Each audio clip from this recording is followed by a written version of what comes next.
وعلیکم السلام ورحمۃ اللہ وبرکاتہ۔ سوال ہے کہ کوئی بندہ وضو بھی نہیں کر سکتا اور تیمم بھی نہیں کر سکتا۔ دیکھیں، اللہ تعالیٰ قرآن میں فرماتے ہیں لا یکلف اللہ نفسا الا وسعہا۔ کسی کی طاقت سے بڑھ کر اللہ تعالیٰ اس کو تکلیف نہیں دیتے۔ اللہ کی یہ شریعت جو ہے صحیح حدیث سے ثابت ہے کہ ایک بندہ کھڑا ہو کے نماز پڑھ رہا ہے، اب اس کی طاقت نہیں ہے، وہ بیمار ہو گیا تو وہ بیٹھ کے پڑھ لے، پھر بھی نہیں ہے تو وہ لیٹ کے پڑھ لے۔ اگر وہ بے ہوش ہو چکا ہے، اس کو کوئی مسئلہ بن چکا ہے تو اس کی طاقت نہیں ہے، اب تو اللہ تعالیٰ اس سے نماز کا نہیں پوچھیں گے کیونکہ وہ بے ہوش ہو چکا ہے۔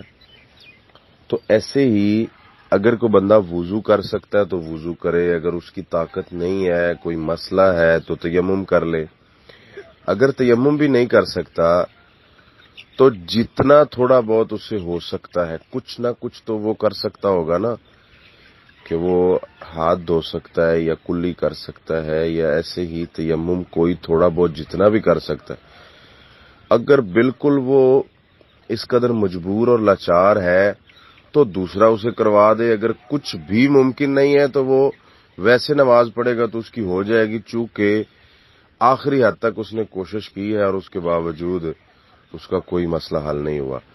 تو اس لیے آپ کوشش کریں اس کو وضو کروائیں جتنا ہو سکے، اگر نہیں تو تیمم کروا دیں۔ اگر ایسا بھی ممکن تو ہوگا اگر کوئی دوسرا اس کو کروا دے، تو اگر ایسا بھی ممکن نہیں ہے، کوئی بھی چارہ نہیں ہے تو نماز اس کی ہو جائے گی۔